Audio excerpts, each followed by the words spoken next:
Bonjour et bienvenue dans cette nouvelle vidéo. Le sujet d'aujourd'hui est le jeûne du Ramadan. Comment le voir autrement?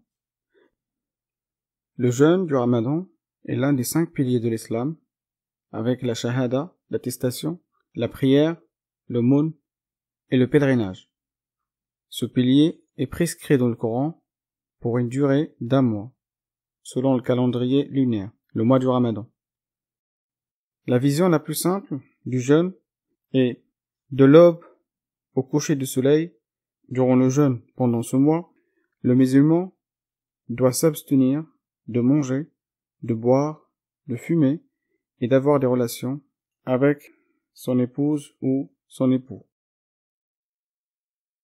Le jeûne est prescrit par ce verset coranique et Allah Azza wa Jal nous donne la raison de cette prescription.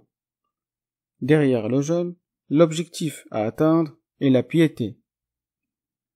Certaines personnes sont exemptées du jeûne, par exemple les malades, la femme enceinte ou qui allait et les voyageurs. La finalité du jeûne est d'atteindre la piété. Essayons d'analyser cette adoration. Le jeûne revient à interdire et de rendre illicites des actions et des choses normalement licites.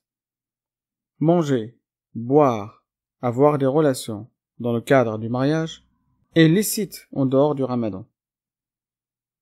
Les interdits durant les journées du Ramadan sont des nécessités biologiques indispensables à la survie humaine.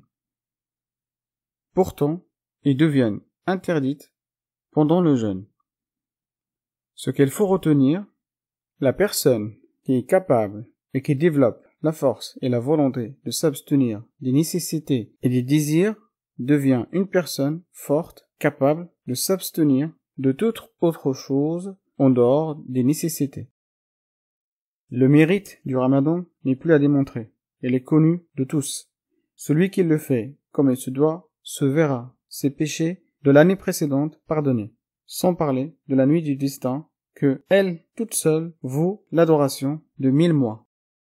Comme vu précédemment, si nous sommes capables de s'abstenir du licite nécessaire, nous serons capables de respecter les licites et non nécessaires. Il faut voir le Ramadan comme des travaux pratiques. Malheureusement, la plupart des gens s'abstiennent du licite durant le jeûne, manger, boire et le reste, mais continuent à commettre les licites.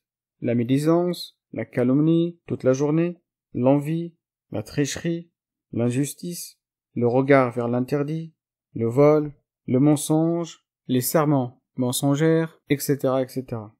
Ces gens ont malheureusement jeûné toute la journée sur le licite et ils ont rompu leur jeûne toute la journée sur les licites.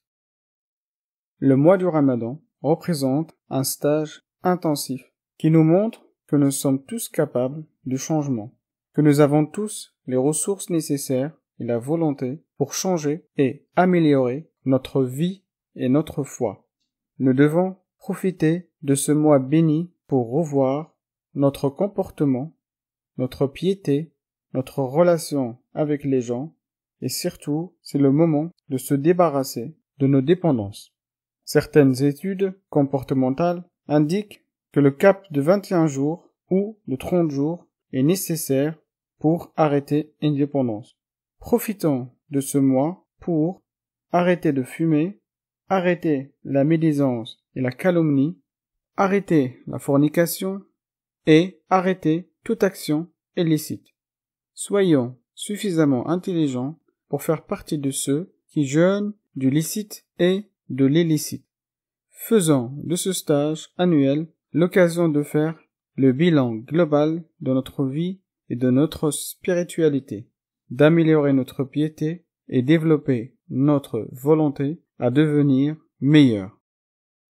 Chacun de nous doit se fixer des objectifs pour ce mois.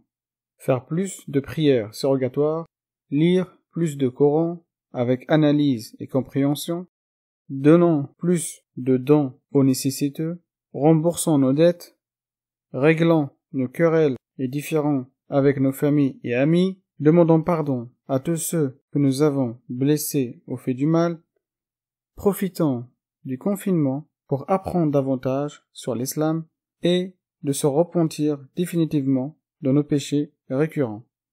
Pour finir, j'aimerais attirer votre attention que toute adoration, prière, don, aumône, pèlerinage peut être victime de riya, c'est-à-dire la petite association, c'est de faire bien et mieux pour et devant les gens, sauf le jeûne. Personne ne vous empêche de boire ou de manger quand vous êtes seul, sauf la crainte d'Allah Azza wa Jal. C'est pour cela que son mérite est énorme, c'est le meilleur moyen d'entraîner sa piété. Imaginons une scène qui, j'en suis sûr et certain, arrive à chacun de nous quand vous faites les ablutions pendant le Ramadan. Vous êtes extrêmement attentif à ne pas avaler une goutte d'eau. De même pour ceux qui se trompent et qui goûtent en faisant de la cuisine. Imaginons maintenant 1,5 milliard de musulmans qui surveillent Allah Azza wa Jal dans tous leurs faits et gestes. Comment serait la société musulmane et l'image de l'islam dans le monde entier? Pas de tricherie, pas de meurtre, pas de corruption, pas d'injustice. Une société à l'image du Coran. Cette vidéo est terminée. Si elle vous a plu, merci de la liker et de la partager avec vos connaissances. Je vous invite également à vous abonner et à laisser des messages constructifs.